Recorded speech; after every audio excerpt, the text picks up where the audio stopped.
ಮಾಜಿ CM H D. Kumaraswamy ಅವರು ದೆಹಲಿ ಪ್ರಯಾಣ ಮಾಡಿದ ಬಳಿಕ ಅಲ್ಲಿ ಕೇಂದ್ರ ಗೃಹ ಸಚಿವರನ್ನ ಭೇಟಿ ಮಾಡಿ ಚರ್ಚೆ ಮಾಡಿದ ಬಳಿಕ ಮೈತ್ರಿ ವಿಚಾರಕ್ಕೆ ಸಂಬಂಧಪಟ್ಟಂತೆ ಚರ್ಚೆ ಆಗಿದೆ.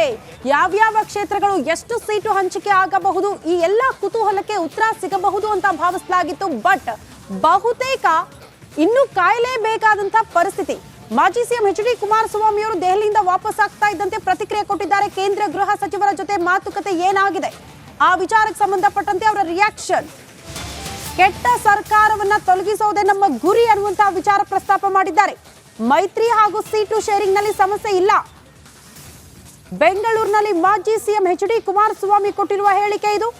ನಾವು 28 ಸ್ಥಾನ ಗೆಲ್ಲಬೇಕು ಅನ್ನೋದೇ ನಮ್ಮ ಉದ್ದೇಶವಾಗಿದೆ ಅನ್ನುವಂತಹ ವಿಚಾರವನ್ನ ಮಾಜಿ ಸಿಎಂ ಎಚ್.ಡಿ. ಕುಮಾರಸ್ವಾಮಿ ಅವರು ಪ್ರಸ್ತಾಪ ಮಾಡಿದ್ದಾರೆ. ಬಹುತೇಕ ಎಲ್ಲವೂ ಅಂತಿಮ ಆಗಬಹುದು ಅಂತ ಅಂದುಕೊಳ್ಳಲಾಗಿತ್ತು. ಆದ್ರೆ 2 ಕ್ಷೇತ್ರವನ್ನ ಹೊರತುಪಡಿಸಿದ್ರೆ ಇನ್ನು ಯಾವುದು ಕೂಡ ಫೈನಲ್ ಆಗಿಲ್ಲ. ಮಂಡ್ಯ ಲೋಕಸಭಾ ಕ್ಷೇತ್ರ ಜೆಡಿಎಸ್ ಪಾಲ, ಬಿಜೆಪಿ ಪಾಲ, ಇಂಥ ಅನೇಕ ಕುತೂಹಲಗಳಿದೆ. ಬಟ್ ಕುಮಾರಸ್ವಾಮಿ ಅವರು ಹೇಳೋ ಪ್ರಕಾರ ಯಾವುದೇ ಗೊಂದಲ ಇಲ್ಲ ಅಂತಿದ್ದಾರೆ. ಏರ್ನಲ್ಲಿ ಅಲಯನ್ಸಿಗೆ ಸಂಬಂಧಪಟ್ಟಾಗೆ ಸಮಸ್ಯೆ ಇಲ್ಲ, ಸೀಟ್ ಶೇರಿಂಗ್ನಲ್ಲೂ ಸಮಸ್ಯೆ ಇಲ್ಲ. ನಮ್ಮ ಉದ್ದೇಶ ಇರತಕ್ಕಂಥದ್ದು ಈ ಕೆಟ್ಟ ಸರ್ಕಾರ ಏನಿದೆ, ರಾಜ್ಯವನ್ನು ಎಲ್ಲಿಗೆ ತೆಗೆದುಕೊಂಡು ಹೋಗ್ತಾರೆ ಅಂತಕ್ಕಂಥ ಆತಂಕ ಇದೆ. 28ಕ್ಕೆ 28 ಸ್ಥಾನಗಳನ್ನು ಗೆಲ್ಲಬೇಕು ನಾವು. ಇದು ನಮ್ಮ ಮೂಲ ಉದ್ದೇಶ ಇರ್ತಕ್ಕಂಥದ್ದು. ಏರ್ನಲ್ಲಿ ಅಲಯನ್ಸಿಗೆ ಸಂಬಂಧಪಟ್ಟಾಗೆ ಸಮಸ್ಯೆ ಇಲ್ಲ, ಸೀಟ್ ಶೇರಿಂಗ್ನಲ್ಲೂ ಸಮಸ್ಯೆ ಇಲ್ಲ.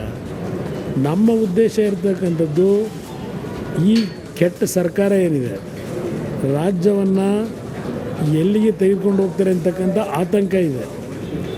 28ಕ್ಕೆ 28 ಸ್ಥಾನ. ಇದು ಮುಖ್ಯಮಂತ್ರಿಗಳ ಬದಲಾವಣೆ ವಿಚಾರದ ಮೇಜರ್ ಎಕ್ಸ್ಕ್ಲೂಸಿವ್ ರಿಪಬ್ಲಿಕ್ ಕನ್ನಡ ನಿಮ್ಮೊಂದೆ ಎಕ್ಸ್ಪೋಸ್ ಮಾಡ್ತಾ ಇದೆ.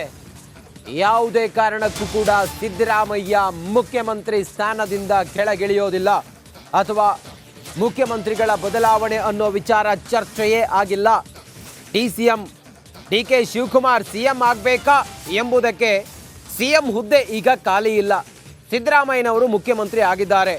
ಡಿ.ಕೆ. ಶಿವಕುಮಾರ್ಗೆ ಸಚಿವ ಎಚ್.ಸಿ. ಮಹದೇವಪ್ಪ ಕೌಂಟರ್ ಕೊಟ್ಟಿದ್ದಾರೆ. ಸಿದ್ದರಾಮಯ್ಯ ಅವರನ್ನ ಸಿಎಂ ಮಾಡಿದ್ದು ಕಾಂಗ್ರೆಸ್ನ ಶಾಸಕರು. 2.5 ವರ್ಷಗಳ ಬಳಿಕ ಸಿಎಂ ಬದಲಾವಣೆ ಬಗ್ಗೆ ನನಗೆ ಗೊತ್ತಿಲ್ಲ ಅಂಥೇಳಿ ಎಚ್.ಸಿ. ಮಹದೇವಪ್ಪ ಕೌಂಟರ್ ಕೊಟ್ಟಿದ್ದಾರೆ. ಆ ಮೂಲಕ 2.5 ವರ್ಷ ಆದ ನಂತರ ಮುಖ್ಯಮಂತ್ರಿಗಳ ಬದಲಾವಣೆ ಆಗತ್ತೆ, ಸಿಎಂ ಸಿದ್ದರಾಮಯ್ಯನವರನ್ನ ಬದಲಾಯಿಸಿ ಡಿ.ಕೆ. ಸಿಎಂ ಆಗ್ತಾರೆ ಅನ್ನೋ ಚರ್ಚೆಗಳೇನೆಲ್ಲ ಇದ್ವು, ಅದಕ್ಕೆ ಎಚ್.ಸಿ. ಮಹದೇವಪ್ಪ ಕೌಂಟರ್ ಕೊಟ್ಟಿದ್ದಾರೆ ಡಿ.ಕೆ. ಶಿವಕುಮಾರ್ಗೆ.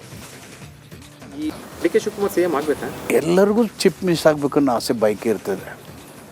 ಇದೆಲ್ಲ ತೀರ್ಮಾನ ಮಾಡೋರು ಶಾಸಕರು ಮತ್ತು ಹೈಕಮಾಂಡು.